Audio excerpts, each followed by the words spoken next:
TalesFromYourServer, episode 34. You may have served me. I'm the guy with the crude friends and family. You may have noticed me cringing when my business partner interrupted you while you were telling us today's special to ask for more free bread. She is usually worse. You may have noticed me being the last to leave so that I could slip an extra tip for my friend who picked up the tab. He was almost certainly intending to stiff you. He always does. You may have noticed me trying to silently warn you when you asked my mill how her steak was. I knew it was going to be sent back to the kitchen. It always is. I hope you notice that in that group of badly behaving, cheap customers there is often one person who is as horrified as you are at the table's behavior. I'd rather not eat out with any of these people, but I can't get out of it every time. Accept my apology for times past and times to come. I do my best to change, or at least mitigate their behavior.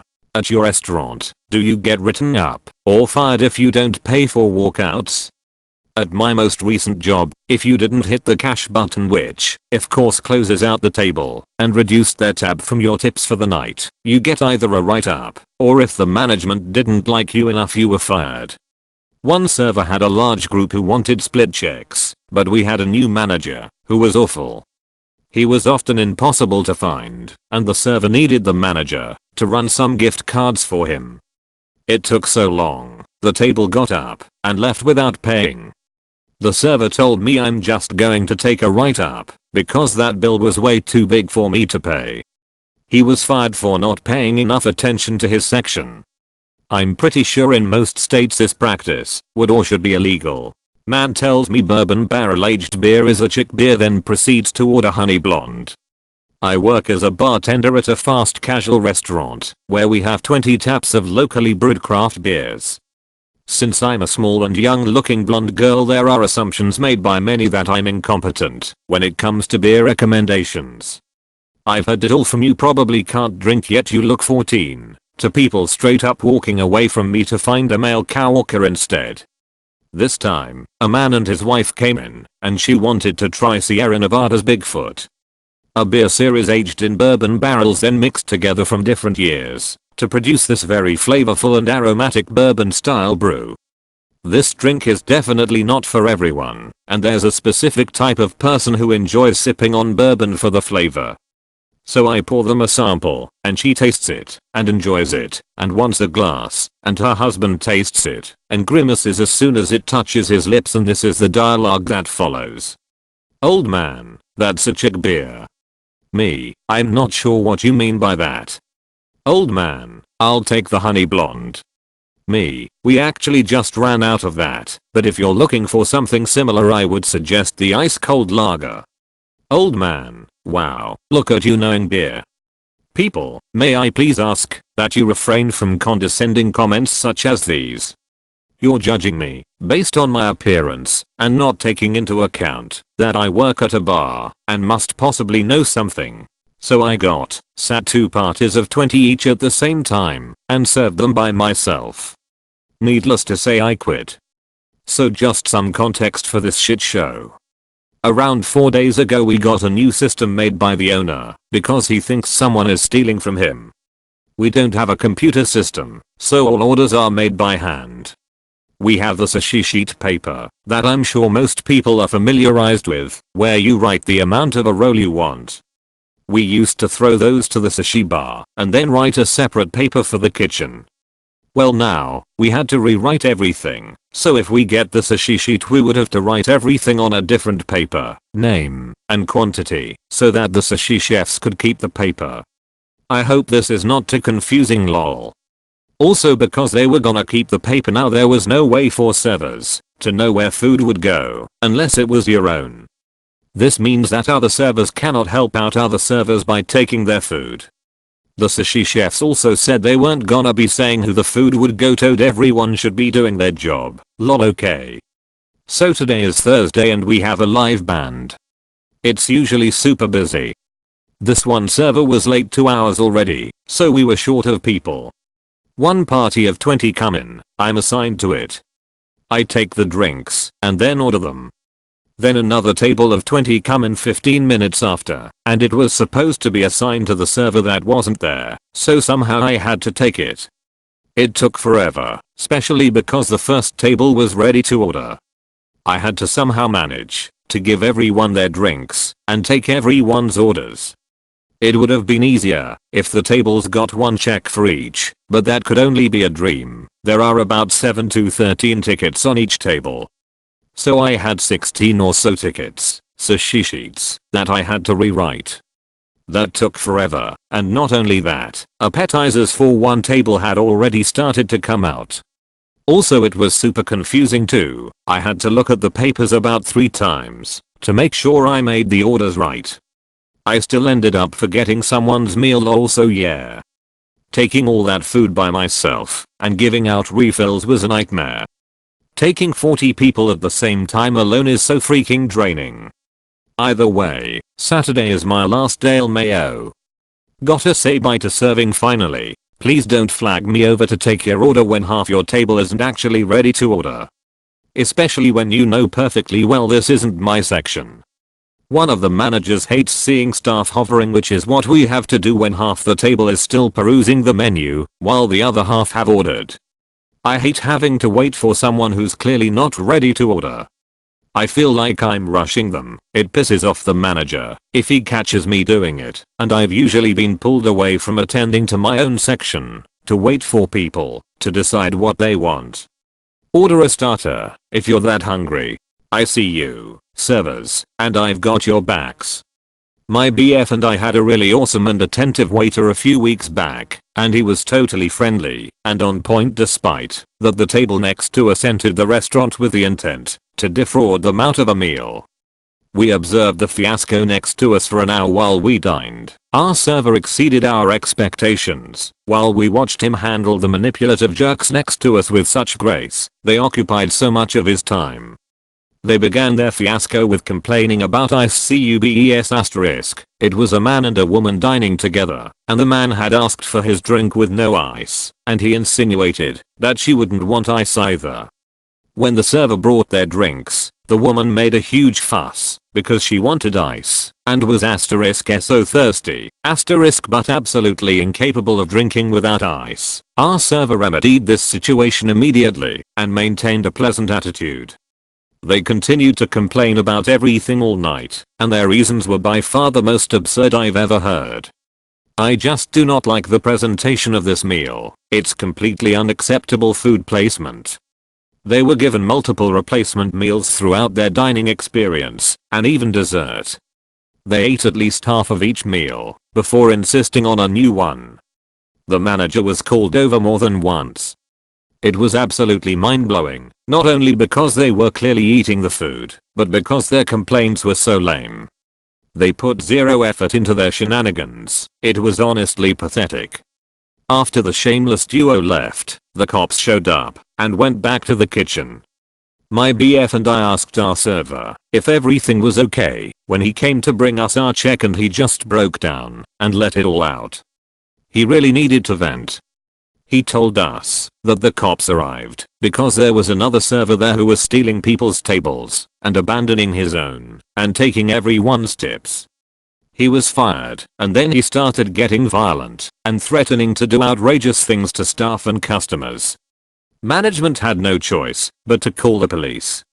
Our server told us he had stolen all of his tips that night and on previous occasions, and to make matters worse, the absolute train wreck couple he served next to us left him no tip at all despite their *meals* being calm and damp. Despite that, they forced him to bend over backwards to accommodate their absolutely ridiculous demands. Even if their complaints had been legitimate, their biggest alleged disappointment had to do with the food, not the service. The server did his job and they literally treated him like a slave. Their entitlement was absolutely astonishing.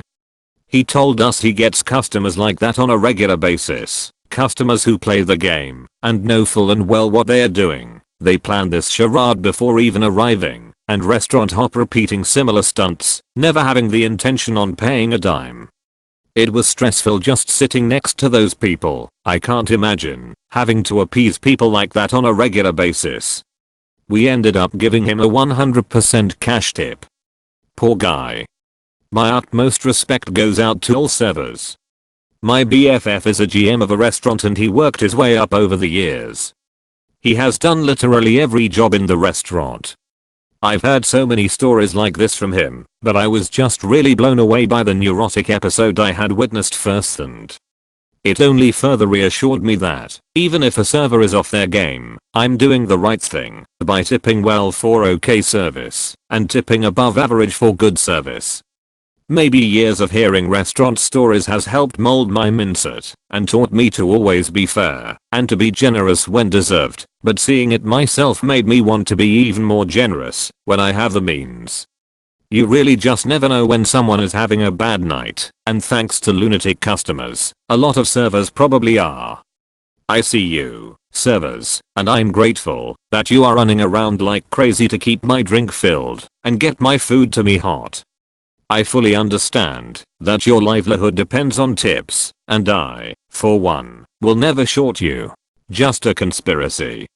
This story is from a few years back in a small rural town with the majority of the population being older people. The restaurant I worked at is pretty small, with only about 13 tables, and 1 to 2 waitresses working per shift depending on the time of day. So I was the only one on shift. About 2 p.m., right as the restaurant goes dead after our lunch rush, 3 gentlemen come in and basically have the whole restaurant to themselves. I approach and start by asking them what they want to drink. Only one of the 3 men says coffee, please, and no one else says anything else, so I assume all 3 would like coffee. As I bring out the 3 mugs and start passing them out, one of the other men starts saying, "Oh no, I can't give any coffee. The caffeine is just too much for me, and I get terrible headaches." I think to myself, okay, fine, whatever, but of course a better time to ask for this would have been when I was asking for drink orders and before I filled up 3 mugs with coffee. Sure, of course sir, what else can I get you instead? I'll have a large Coke.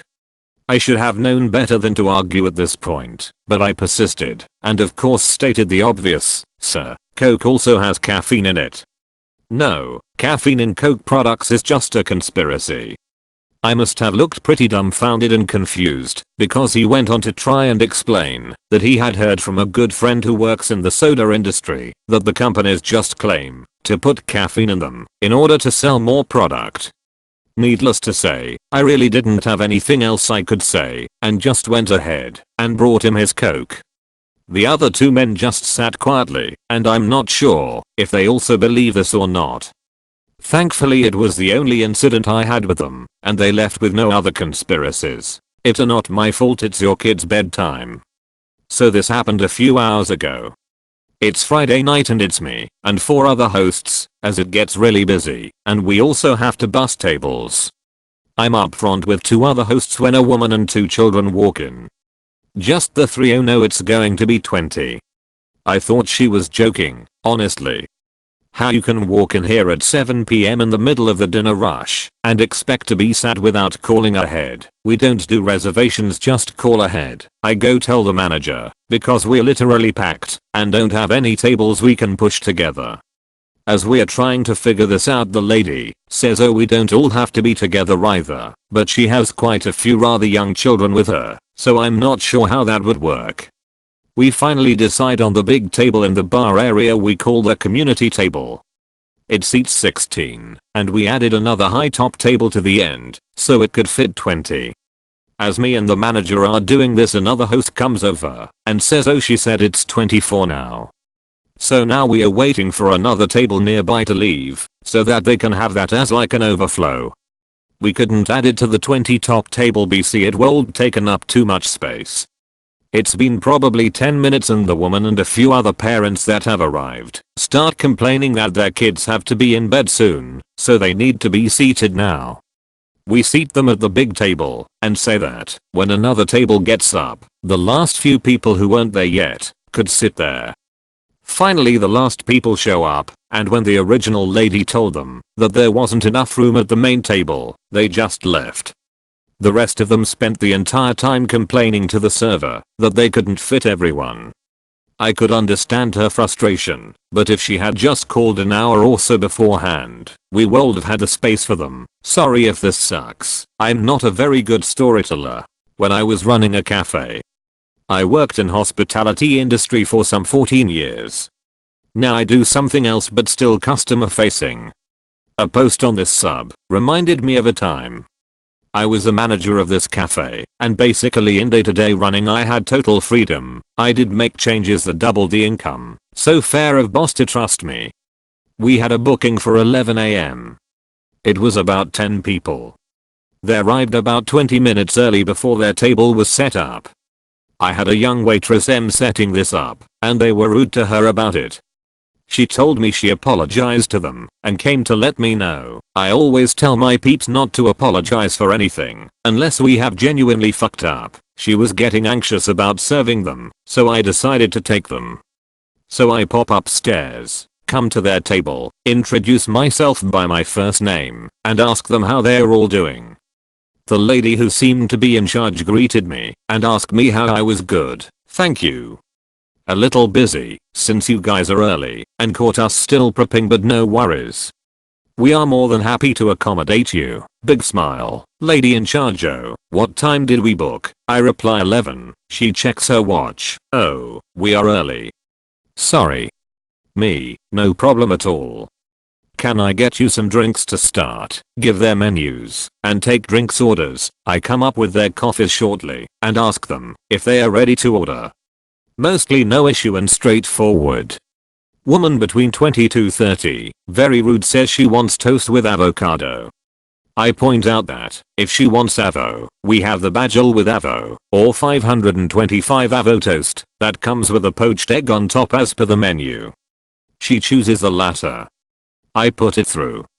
A wee while later I bring out their meals. Rude woman, it has an egg. I did not order an egg. You ordered 525 avo toast. That's how it comes. Would you like us to remove the egg for you? She makes a face and the guy next to her takes the egg. I'm putting down plates on far end of the table when I hear her mocking me. That's how it comes. You can imagine the voice. I'm thinking, read the fucking menu, you lazy slag. So I look up and just stand there staring at her until she notices me. I glare her down. The guy that took the egg looks extremely embarrassed. The rest of the meal goes uneventfully. Group is overall happy. Guy stays behind to say how amazing the food was and leaves a tip, $5, but we are a non-tipping country. I advocate for calling assholes on their shit. Sadly, we might need to teach some diners manners. If they're wrong, then you can politely let them know. My table, except avocado bitch, went from pissed that they weren't being looked after as per booking to grateful that I accommodated them. I'm a bartender, but I don't drink. Anyone else like this? I used to be a heavy binge drinker, go on week-long benders, the works. Woke up one evening in the hospital on a drip and got told I nearly choked to death on my own vomit. Since then I've not touched alcohol save for a glass of wine or the odd cocktail. I'm a bartender now and have been for 3 years. People are always surprised when I say I don't drink. Anyone else an oddity like me? Don't come to a loud restaurant if you can't handle the loud volume. An adult son and his mother came in today and sat in my section, and I already knew the mother was difficult based on how hard she was being to her son when he was trying to order for the both of them. Okay, not my problem. He apologizes for her being difficult as I take their order.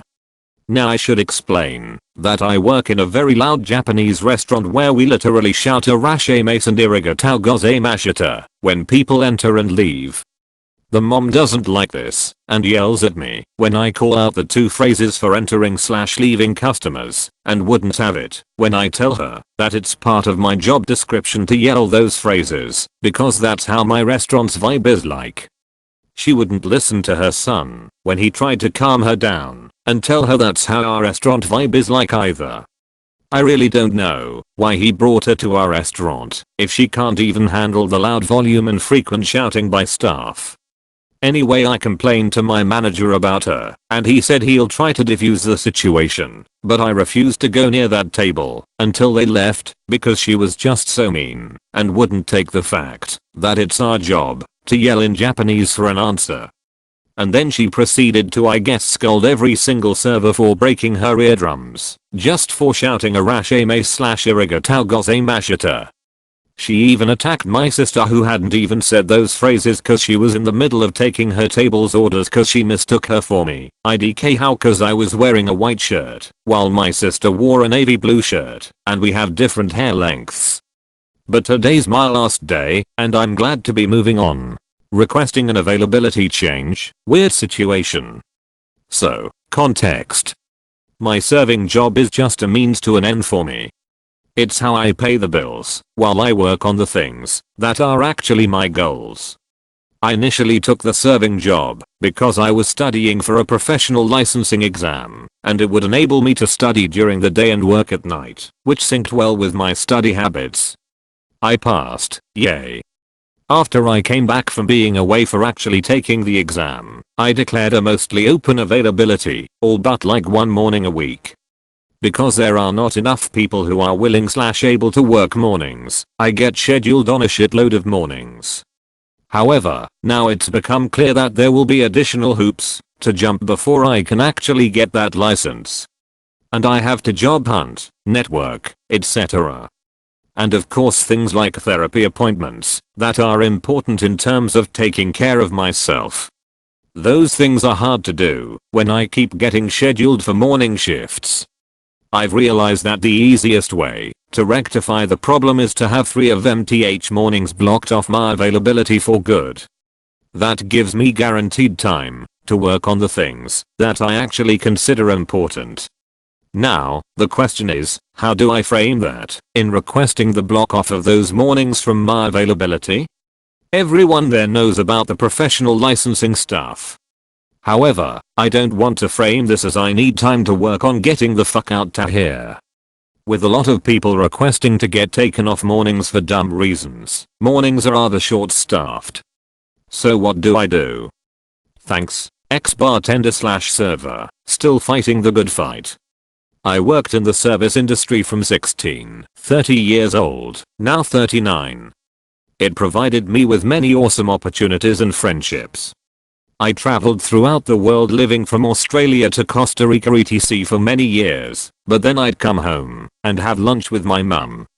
No matter what she ordered, she hated it. She still tipped well, but she was an asshole. In any other situation she was a friendly, warm person, but she was always so cold to our servers. It drove me crazy / she'd order something, but not eat any of it / server would ask if there was a problem, she'd say no. Server would come back noticing she has not ate anything, and ask again if everything was to her liking. Yes, everything is perfect. She drove me insane. I would tell her over and over again, let the server fix it. You're stressing them out. But she would insist that she didn't want to be a bother. Ugh, finally, a couple years ago she asked me out to lunch, and I said no. I can't be a part of it. I empathize with the servers too much, and can't handle the way she is so passively aggressive with them, even if she tips generously. And it came out.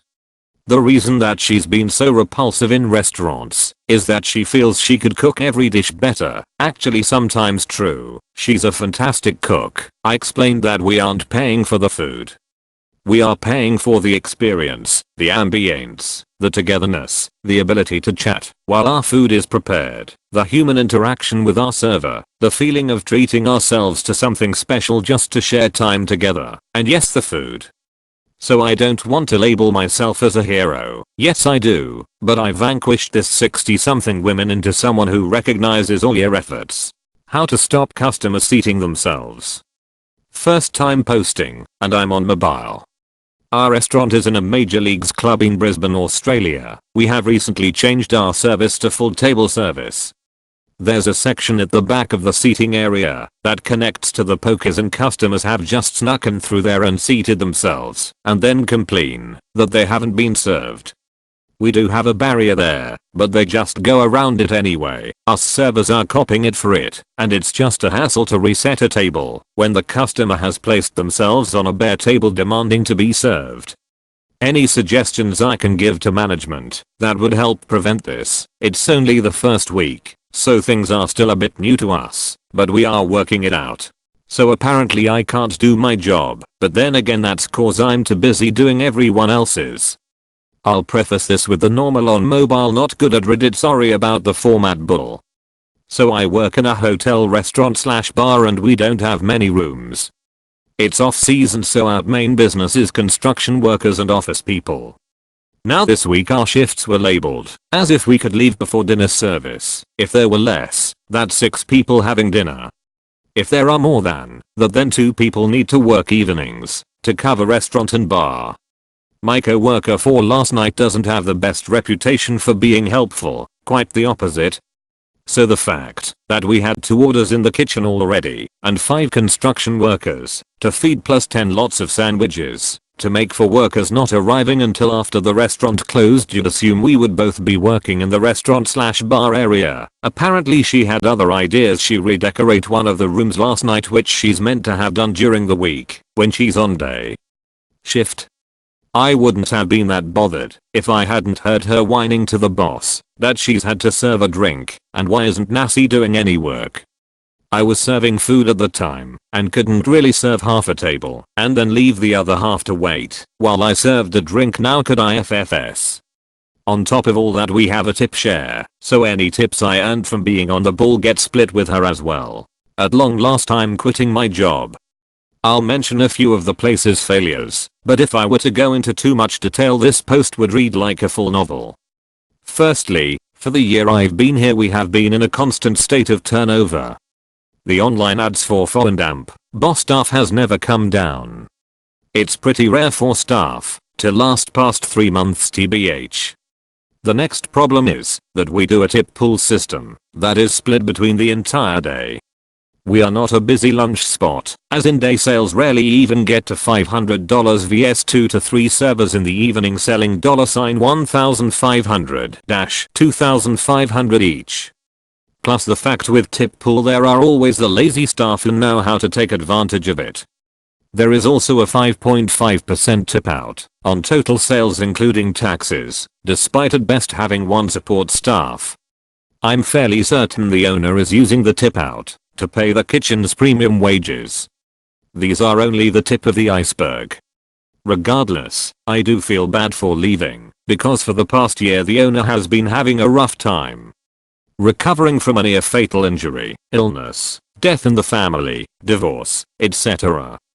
He also considers me one of his few friends. Which is why I stuck around and helped where I could. Things would not, and will not, get done without me here. But at the same time he won't hire managers he can delegate to. Yeah, we don't have a single manager in the restaurant. Even when the owner is on premises, he is busy with lawyers, personal phone calls, etc. It got to the point I essentially took over the FOP. Inventory, ordering, scheduling, interviewing/hiring, contacting suppliers, pre-shift meetings, etc. I was on call 24/7. I did it all while being the full-time bartender. And I got a whole $2 raise for it, along with the owner's gratitude, but that doesn't pay my bills.